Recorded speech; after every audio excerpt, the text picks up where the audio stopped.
Hello student, I am Kirti Sagar from जेपी साबाद। हम पढ़ रहे हैं आपका सब्जेक्ट प्लम्बिंग सर्विस और इसमें हमारा चैप्टर नंबर 1 है और हम पढ़ रहे हैं इसमें वॉल्व क्या होते हैं। देखिए, पाइपलाइन में पानी की सप्लाई पर नियंत्रण रखने के लिए इस पर उचित स्थानों पर विशेष फिटिंग जड़ी जाती है जिन्हें हम वॉल्व कहते हैं।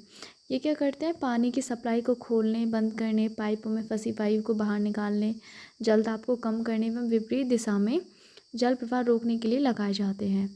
मुख्य जो वॉल्व के नेम है वो है कपाट, स्लुइस जिन्हें बोलते हैं, चेक वॉल्व, एयर रिलीफ, सुरक्षा वॉल्व, स्कोरर ब्लो ऑफ, तितली वॉल्व एंड फ्लोट वॉल्व। गोला वॉल्व घरेलू जल भंडारण टंकी में फ्लश सिस्टम्स जो सिस्टम होते हैं उनमें लगाए जाते हैं ताकि टंकी का ओवरफ्लो ना हो। फिर आता है फ्लशिंग सिस्टर्न, फ्लशिंग कुंडी। फ्लशिंग कुंडी क्या होती है? देखिए, जो आपका यूरिनल पॉट होता है तो उसके ऊपर कुछ ऊंचाई पर जो जल की कुंडी लगाई जाती है उसे हम फ्लशिंग सिस्टर्न बोलते हैं। ये क्या करती है? फ्लश करने के काम में आती है। इसकी क्षमता होती है 5 से 15 लीटर और एक चैन या लीवर द्वारा स्वतः चालित ये होती है। फिर आता है सिंक। सिंक क्या होते हैं? जो रसोई घर में बर्तन आदि साफ करने के लिए लगाए जाते हैं उसे हम सिंक कहते हैं। इसमें ठंडा और गर्म जल दोनों के आने के प्रावधान होता है।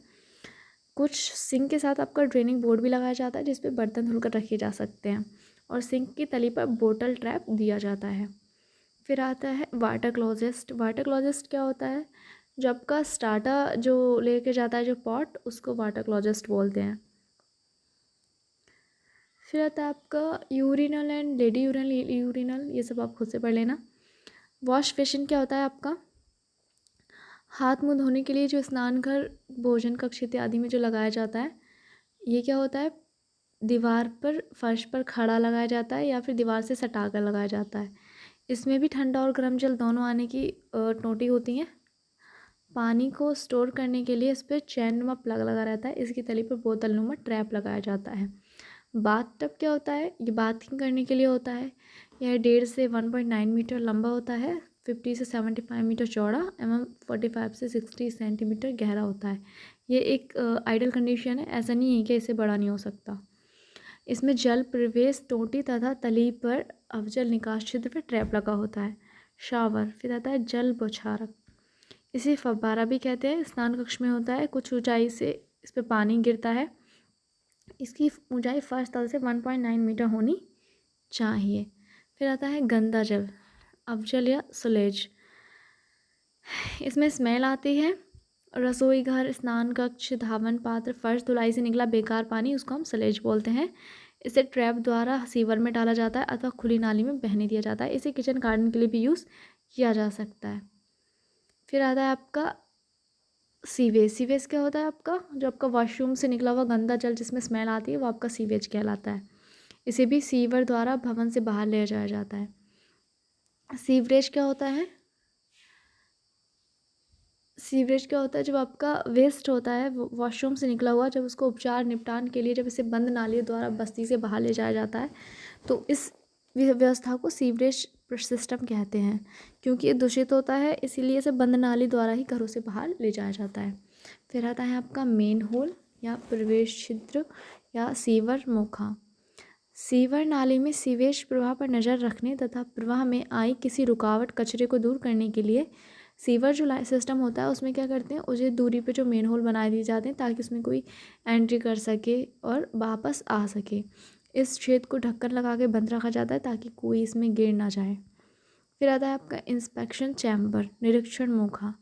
ये क्या होता है? घरेलू सीवर लाइनों की मिलन बिंदुओं, मोड़ों, अनुलंब ढाल परिवर्तन पर ये इंस्पेक्शन चैम्बर दिए जाते हैं। ये भी एक टाइप का मेन होल ही होता है। इसमें सीवर खंड ऊपर से खुला होता है। ये चैम्बर 90 × 60 सेंटीमीटर स्क्वायर माप के और इनकी औसत गहराई 45 से 120 सेंटीमीटर होती है। इनके ऊपर लोहे का ढक्कन लगाया जाता है। फिर आता है आपका सेप्टिक टैंक। सेप्टिक टैंक आपका क्या होता है? जिन क्षेत्रों में नगर पालिका की सीवरेज प्रणाली नहीं होती वहाँ पे क्या करते हैं, जो आपका सीवेज होता है वो क्या करता है, उस एक भूमिगत पक्की चिनाई के टैंक द्वारा किया जाता है जिसे सेप्टिक टैंक कहते हैं।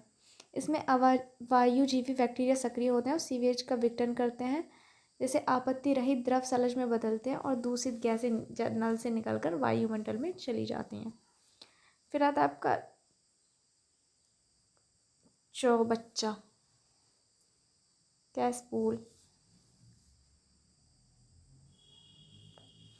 इसमें जो आपका सीवेज होता है उसको क्या करते हैं, एक हौज में, एक कह सकते हो आप ब्लॉक होता है कंक्रीट का, उसमें डाल दिया जाता है और पत्थर के ऊपर कंक्रीट का ढक्कन लगा दिया जाता है। जब ये भर जाता है तो इसको खाली कर देते हैं। फिर आता है आपका मिश्रण खाई, सोक ट्रेंच या पिट। सोक पिट क्या होते हैं, सेप्टिक टैंक से निकाला गया जो पानी होता है वो पूर्णतः साफ़ नहीं होता है, तो इसे खुले में नहीं छोड़ते हैं। इस वजह से इसे रिसन खाई या गड्ढे में डाल देते हैं, जहाँ यह रिश्ता हुआ भौम जल में मिल जाता है। खाई या गड्ढे की तली व साइडें कच्ची रखी जाती हैं और जब एक गड्ढा खाई से जल से भर जाता है तो दूसरा खोद देते हैं। फिर आता है आपका सैनिटरी ट्रैप। सीवर लाइन में सीवेज में उपजी गंदी दूषित गैसों को सैनिटरी कक्षों में घुस आने से रोकने के लिए इनमें फिट उपकरणों पात्रों की तली पर विशेष प्रकार की पॉश लगाई जाती है, जिसे सैनिटरी ट्रैप कहते हैं। ट्रैपों से अपशिष्ट जो रहता है आपका वो तो बाहर जाता है, पर लेकिन क्या होता है, सीवर की जो गैसें होती हैं वो बाहर से अंदर नहीं आ पाती। ट्रैप में सदा कुछ गहराई न्यूनतम 50 mm तक जल भरा रहता है, जो गैसों को भीतर घुसने से रोकता है। सैनिटरी टैप PQSVD आकृति के होते हैं। इनको विशेष स्थिति में लगाने पर नहाने गली मास्टर ट्रैप से भी जाना जाता है। वेंट पाइप को छोड़कर प्रत्येक स्वच्छता फिटिंग की तली पर उचित प्रकार का टैप लगाया जाता है। ट्रैप पर जालीदार ढक्कन लगा रहता है, चौक हो जाने पर इसकी सफाई कर दी जाती है। सर्विस कनेक्शंस क्या होते हैं, जल विभाग की स्ट्रीटमेन से उपभोक्ता को जल कनेक्शन देने के कार्य को सेवी संयोजन या सर्विस कनेक्शन कहते हैं। ये कनेक्शन जल विभाग द्वारा स्वीकृत प्रदान किया जाता है, परंतु इसका पूर्ण शुल्क उपभोक्ता को देना जाता है। इसमें कौन कौन से कार्य आते हैं, ट्रीटमेंट, जल विभाग पाइप में छिद्र करना, उसमें फेरुल लगाना, फेरुल के दोनों सिरों पर बाहरी चूड़ियाँ कटी रहती हैं। फेरुल के बाद इसमें हंसग्रीवा गूज नेक लगाना, यह पाइप का टुकड़ा तांबा पीतल सीसा का बना होता है। यह पाइपलाइन को धंसने पर लगने वाले आघातों या झटकों से सुरक्षित रखता है। हंसग्रीवा के आगे सर्विस पाइप लगाया जाता है। सर्विस पाइप के अगले सिरे पर स्टॉप कॉक तथा जल मीटर लगाया जाता है। मीटर से आगे की पाइपलाइन उपभोक्ता की निजी संपत्ति होती है। फिर आता है आपका स्ट्रीट इनलेट, सड़क छिद्र। सड़कों से वर्षा जल दूर ले जाने के लिए इसके दोनों किनारों के साथ साथ उचित दूरी पर सड़क छिद्र बनाए जाते हैं। वर्षा जल इनमें घुसकर सड़क, वर्षा नाली, सीवर में चला जाता है। ये छिद्र दो प्रकार के होते हैं, कर्व इनलेट जिन्हें हम ऊर्ध्व छिद्र बोलते हैं और गटर इनलेट जिन्हें हम क्षैतिज छिद्र बोलते हैं। यातायात की सुरक्षा से कर्व इनलेट बहुत ज़्यादा अपनाए जाते हैं। यह फुटपाथ की खड़ी फलक में दिया जाता है और ये जो बुक हम यूज़ कर रहे हैं वो एशियन पब्लिकेशंस की है, प्लम्बिंग सर्विस। फिर आता है आपका बूस्टिंग, दाब वर्धन। पाइपलाइन में जल दाब बढ़ाने के लिए इस पर पंप, अब केंद्रीय पंप लगाया जाता है जिसे बूस्टर कहते हैं। बूस्टिंग से जल स्रोत से ऊंचाई पर स्थित घरों स्थानों तक पानी पहुंचाया जाता है। वाटर हैमर, जलाघात क्या होता है, जब जल पाइपलाइन पर लगे स्लूस वाल्व को आकस्मिक बंद किया जाता है तब जल का वेलोसिटी हेड प्रेशर हेड में चेंज हो जाता है और प्रेशर हेड से उत्पन्न जो तरंगें होती हैं वो बार बार स्लूस वाल्व की डिस्क से टकराती हैं और एक नॉकिंग साउंड आती है जिसे जलाघात कहते हैं। फिर आता है कि जलाघात से आपका जो वाल्व है उसको क्षति पहुंच सकती है, इसलिए धीरे धीरे बंद करना चाहिए पाइपलाइन पर लगे वाल्व को। गीज़र या जलदापर क्या होता है, आवासों में जो स्नान गृह किचन में होता है पानी गर्म करने के लिए गीज़र लगाए जाते हैं। ये लाइट द्वारा पानी गर्म किया जाता है, विद्युत द्वारा। जब सौर ऊर्जा से पानी गर्म किया जाता है तो इसे सोलर वाटर हीटर कहते हैं। फिर आता है आपका ड्रेन या सीवर पाइप। घरों से दूषित जल, सलेज, सीवेज, रेन वाटर बाहर निकालने के लिए बंद नाली डाली जाती हैं जिनका न्यूनतम व्यास 10 सेंटीमीटर होता है। इस व्यास की नाली को 1/40 की न्यूनतम ढाल देते हैं। इस ढाल पर जल की निकासी 140 गैलन प्रति मिनट तक होती है। पाइप की ढाल के लिए निम्न सूत्र भी लगाया जा सकता है, वांछित ढाल इक्वल पाइप के व्यास सेंटीमीटर में इंटू 4।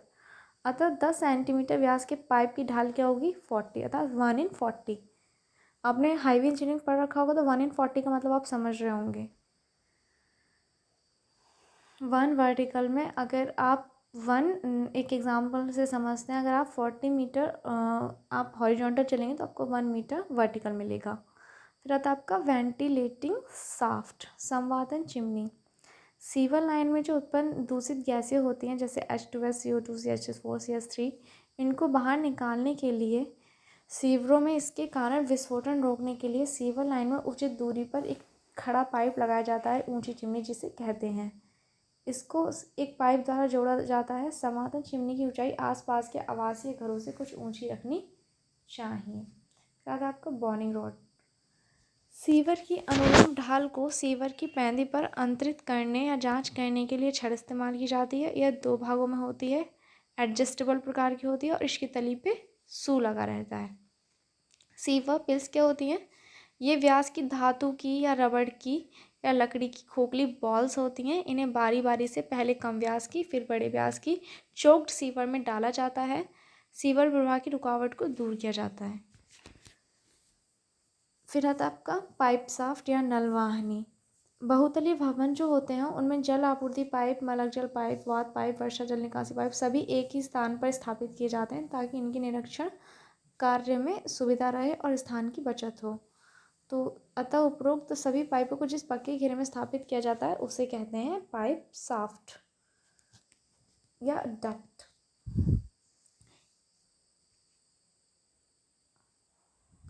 इस खोखले में उतरकर श्रमिक मरम्मती कार्य कर सकते हैं और सैफ्ट का क्षेत्रफल 1 वर्ग मीटर से कम नहीं होना चाहिए और छत से 20 के भीतर उतरने के लिए लौह दंड वाली सीढ़ी अथवा दीवार की सैफ्ट वाली फलक पर रंग्स जड़ने चाहिए, जैसे मेन होल में लगाए जाते हैं। आपने देखा होगा एक लोहे की एक सीढ़ी रहती है, छोटी सी पतली सी, उसकी बात कर रहे हैं। फिर आता है आपका सेफ्टी बेल्ट। ऊंचाई तथा खतरनाक स्थलों पर कार्य करते समय व्यक्तिगत सुरक्षा की दृष्टि से पेटी कमर से बांधी जाती है। इसमें मजबूत रस्सी होती है, डी क्लिप होती है, रोप ग्रैब होती है एवं लाइफ लाइन इत्यादि युक्तियाँ संलग्न होती हैं। फिर आते हैं आपके सेंसर्स। पाइप के जल निकास सिरे पर एक विशेष इलेक्ट्रॉनिक युक्ति संवेदक सेंसर्स लगाए जाते हैं। जब मानव हाथ पात्र इसकी तली पर रखा जाता है, पाइप से जल निकलने लगता है। हाथ दूर ले जाने पर जल की निकासी स्वतः बंद हो जाती है। संवेदक के कारण जल की बर्बादी घट जाती है। तो ये था आपका चैप्टर नंबर 1 और lecture number 4। Thank you class.